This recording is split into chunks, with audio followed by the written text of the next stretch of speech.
इस वीडियो में हम ओवरऑल जेनेटिक्स की बात करेंगे, माइक्रोबायोलॉजी की एस्पेक्ट से। अब इसमें हमें पता होना चाहिए कि जो बैक्टीरियम होते हैं, वी नो कि जो आपके प्रोकैरियोट्स होते हैं दे आर हैप्लॉइड, के मतलब इनके पास जो जीन्स होती है वो मतलब जिस तरह हमारे अंदर जो ह्यूमंस होते हैं, हमारे पास जो जीन्स होती है, जो हमारे पास क्रोमोसोम्स होते हैं वो पेयर्स ऑफ क्रोमोसोम्स होते हैं, हमारे पास डिप्लॉइड सेल्स होते हैं। वेयर एज जो प्रोकैरियोट्स होते हैं उनमें हैप्लॉइड सेल्स होते हैं, सिर्फ सिंगल स्ट्रैंड होता है डीएनए का। तो होता क्या है कि सिंस इनमें सिंगल स्ट्रैंड होता है, अब अगर उस सिंगल स्ट्रैंड में किसी भी वजह से कोई म्यूटेशन आ जाए जिसकी वजह से कोई टॉक्सिक इफेक्ट प्रोड्यूस हो रहा हो, तो फिर वो बैक्टीरियम टॉक्सिक इफेक्ट प्रोड्यूस करेगा। मतलब क्योंकि सिंस हमारे अंदर तो दो स्ट्रैंड्स होते हैं, तो एक हमारी जो एलील होती है वो जो हमारी ज़्यादा एक्सप्रेस्ड होती है वो डोमिनेंट होती है, जितनी एक्सप्रेस्ड नहीं होती वो रिसेसिव होती है। वेयर एज बैक्टीरिया में क्या होता है कि सिंस उनके पास एक ही स्ट्रैंड होता है, अब वो और एक ही स्ट्रैंड नहीं एक्सप्रेस होना होता है, अगर उस स्ट्रैंड में किसी भी तरह से म्यूटेशन आ जाएगी तो फिर वो कोई भी टॉक्सिक इफेक्ट के साथ बेसिकली वो एक्सप्रेस होगा। अब जो डिफरेंट तरह की म्यूटेशंस होती हैं उनकी मैं डिटेल में ज़्यादा नहीं जाऊंगा, क्योंकि अगर म्यूटेशंस की आप लोगों ने डिफरेंट टाइप्स पढ़नी तो आप वो मेरी बायोकेमिस्ट्री की प्लेलिस्ट में देख सकते हैं। उसमें मैंने काफ़ी एलैबोरेट कर दिया है डिफरेंट टाइप्स की म्यूटेशंस होती हैं। देयर आर बेस सब्स्टिट्यूशंस, जिसमें कोई भी आपका जो जेनेटिक कोडॉन होता है कोई भी एक बेस ऐड हो जाएगी या सब्स्टिट्यूट हो जाएगी या डिलीट हो जाएगी। अगर ऐसा हो कि कोई स्टॉप कोडॉन आ जाए तो उसको हम नॉन सेंस म्यूटेशन कहेंगे, या कोई एक अमाइनो एसिड बदल जाए उसको मिस सेंस कहेंगे, या पूरा या बिल्कुल ऐसे हो कि more than one base pairs add या डिलीट हो जाए तो उसको फ्रेम शिफ्ट म्यूटेशंस कहेंगे।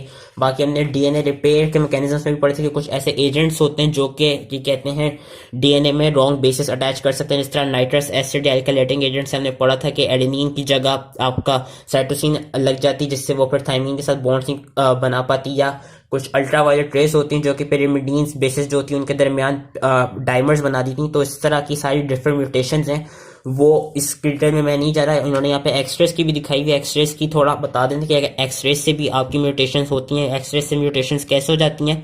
उस तरह होती हैं क्योंकि एक्सरेस हैव हाई एनर्जी और ये डीएनए को इस तरह डैमेज कर सकते हैं by breaking the covalent bonds that hold the ribose phosphate chain together, by producing free radicals that can attack the bases, and by altering the electrons in the bases and thus changing their hydrogen bonding। एक तरह की mutation की मैं बस बात करूंगा, conditional lethal mutation. Conditional lethal mutation की ये खास बात है कि ये बेसिकली इंडिकेट करती है कि ये वाली म्यूटेशन सिर्फ कुछ ही ऐसे फैक्टर्स होंगे जिन या कुछ ही ऐसे इन्वायरमेंटल फैक्टर्स होंगे या कुछ कंडीशंस होंगी जहां पे ये म्यूटेशन ज़्यादा एक्सप्रेस्ड होगी, एंड कुछ फैक्टर्स ऐसे होंगे जहां पे ये म्यूटेशन ज़्यादा, या कुछ सर्टेन कंडीशंस ऐसी होंगी जहां पे म्यूटेशन आपका क्या कहते हैं एक्सप्रेस नहीं हो पाएगी।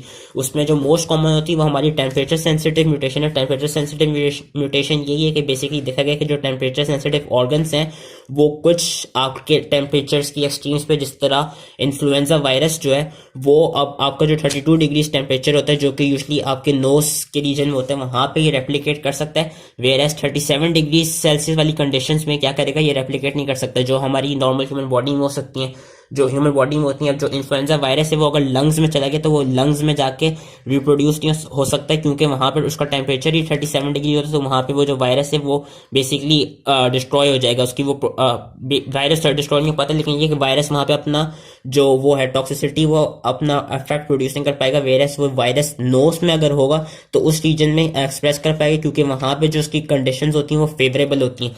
तो ये कंडीशनल लीथल म्यूटेशन होती है, और इसका उन्होंने ये दिखाया है कि इसी वजह से इन्फ्लुएंजा वायरस की जो वैक्सीन्स हैं वो बन गई हैं। और I believe, I am not too sure, लेकिन जो आई बिलीव इनकी जो वैक्सीन्स है वो नेजल स्प्रेस के फॉर्म में भी आती हैं, क्योंकि होता क्या है कि वायरस जो ये जो इन्फ्लुएंजा वायरस होता है ये फ्लू शॉट्स के फॉर्म में भी आती हैं, एंड ये आई थिंक नेजल स्प्रेस के फॉर्म में भी आती हैं। क्योंकि मैंने अभी कहा कि जो वायरस है ये अगर आपके नोज के रीजन में, जो आपका नोज की जो नेजल ओपनिंग्स हैं, जो उधर म्यूकोजा है वहां पे अगर ये चला गया तो वहां पे जाके ये अपना जो टॉक्सिक इफेक्ट है वो प्रोड्यूस करेगा। वेरस अगर लंग्स के रीजन में चला गया तो वहां पे ये क्या कहते हैं इन्फेक्ट नहीं कर पाएगा, क्योंकि जो वहां पे टेम्परेचर की कंडीशंस होती हैं वो फेवरेबल नहीं होती।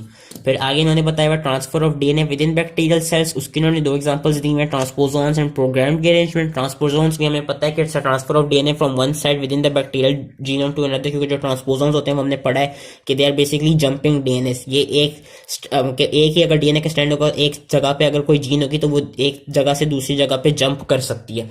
और ये इंपॉर्टेंट क्यों होती है? ड्रग रेजिस्टेंस के लिए इंपॉर्टेंट होती है, मैंने पिछली वीडियो में आई बिलीव बता दिया था। लेकिन जो इसमें इंपॉर्टेंट है वो है प्रोग्राम रीअरेंजमेंट। प्रोग्राम रीअरेंजमेंट क्या होती है? It consists of movement of gene from a site where a gene is not expressed to different site where transcription and translation occurs. इसका इन्होंने ये दिखाया है कि जो प्रोग्राम एनहेंसमेंट है, इन्होंने इसकी एग्जांपल दी है कि लेट सपोज कि ये जो जीन 2 है, ये इस पे कोई टॉक्सिक इफेक्ट है, इसी के पास टॉक्सिसिटी है और ये कोई बैक्टीरिया की जीन दिखाई हुई, लेकिन ये एक्सप्रेस नहीं हो पा रही क्योंकि ये इस जगह पे।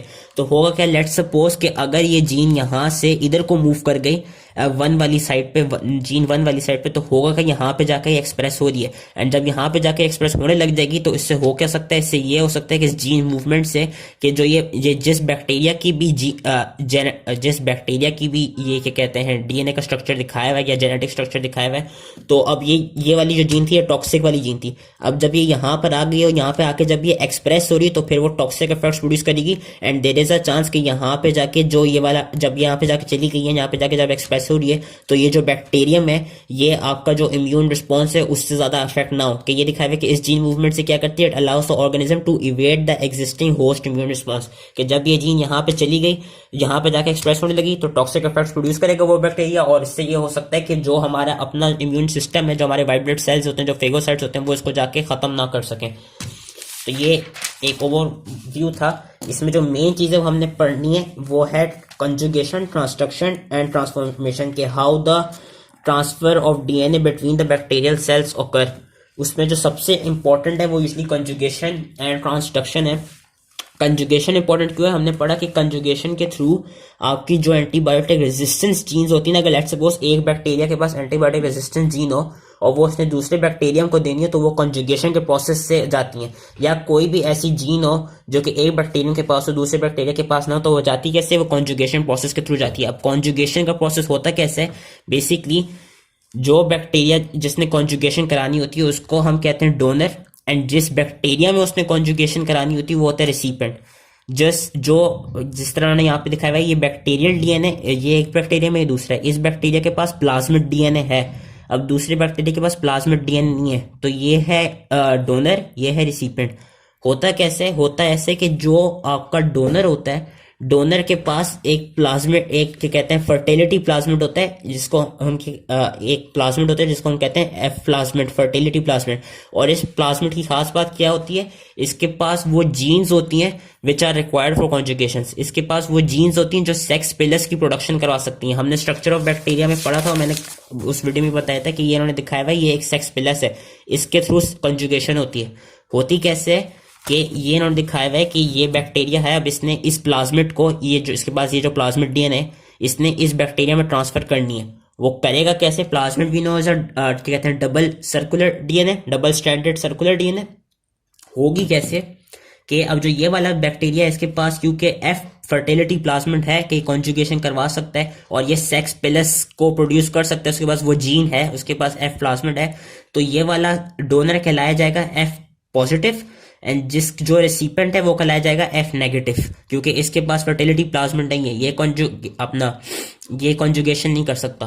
अब ये प्लाज्मिड यहाँ तक जाएगा कैसे, ये ऐसे जाएगा कि जब सेक्स पिलस क्या करेगा, जो सेक्स पाइलस होगा उसने एक कॉन्जुगेशन ट्यूब बनाई, उसने एक क्या कहते हैं एक तरफ से एक ब्रिज बनाया। उस ब्रिज बनाने से क्या हुआ, ये बैक्टीरियम इस बैक्टीरियम के साथ कनेक्ट हो गया, और जो ये प्लाज्मिड है, ये प्लाज्मिड का हम देख सकते हैं कि एक स्ट्रैंड, ये जो सिंगल लाइन जो स्ट्रैंड आई होप नजर आ रहा हो जी, एक स्ट्रैंड यहाँ इस साइटोप्लाज्म से चला गया यहाँ साइटोप्लाज्म में, जैसे ये ट्रांसफर हो जाएगा फिर उन्होंने कुछ डैश लाइंस दिखाई हैं।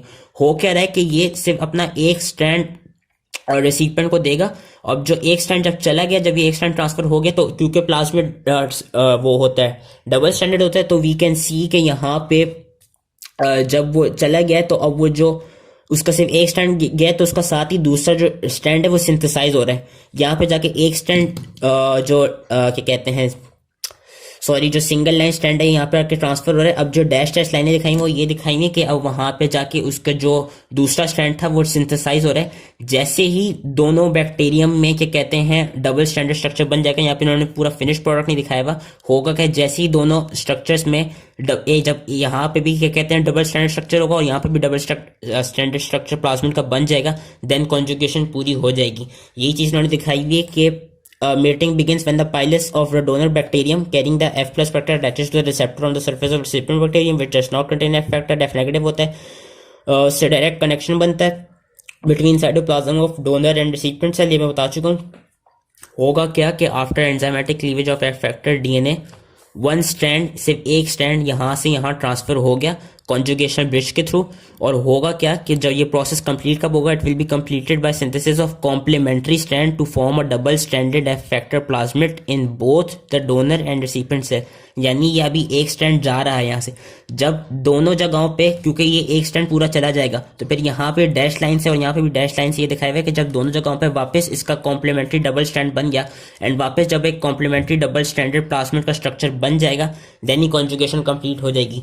यहाँ पे भी इन्होंने ये दिखाई हुई कॉन्जुगेशन का process, and F plasmid is being transferred from F positive donor to F negative recipient. Transfer is at the contact site made by sex pillars. New plasmid is in the recipient bacterium is composed of one parental strand, a solid line, and one newly synthesized strand, dash line. Previously existing plasmid in donor bacterium now consist of one parent strand, ये solid line, और newly synthesized strand, ये वाली dash line. Both plasmids are drawn with only a short region of newly synthesized DNA, but at the end of DNA synthesis, both the donor and recipient contain complete copy of plasmid DNA.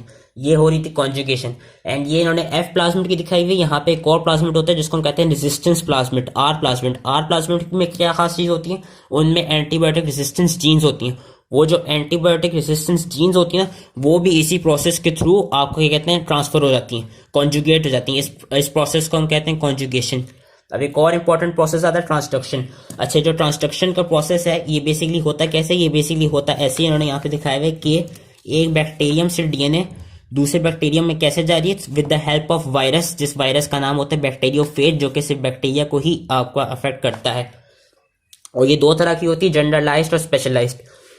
होता क्या है इसमें कि जो bacteriophage है, जो कि virus है, इसके पास ये फेज डीएनए, इसने जब ये इस बैक्टीरिया पे आ गया, अब इसने इस बैक्टीरियल डीएनए को इस बैक्टीरिया में ट्रांसफर कराना है। कैसे कराएगा कि पहले इसने अपनी डीएनए रिलीज की, फेज डीएनए जिसको कहा गया। अपनी डीएनए रिलीज करने के बाद इसकी जो अपनी डीएनए है उसने कॉम्प्लीमेंट्री स्ट्रैंड्स बना दिए और अपनी डीएनए रेप्लिकेट करना शुरू हुआ। जैसे ही बैक्टीरियोफेज ने अपनी डीएनए को अंदर भेजा था, इंटीग्रेट किया था, उससे हुआ क्या कि जो होस्ट सेल था, ये जो होस्ट बैक्टीरियल डीएनए था, इसकी डीएनए फ्रेगमेंटेड हो गई, कि इसकी डीएनए इस तरह डिफरेंट फ्रेगमेंट्स में टूट गई।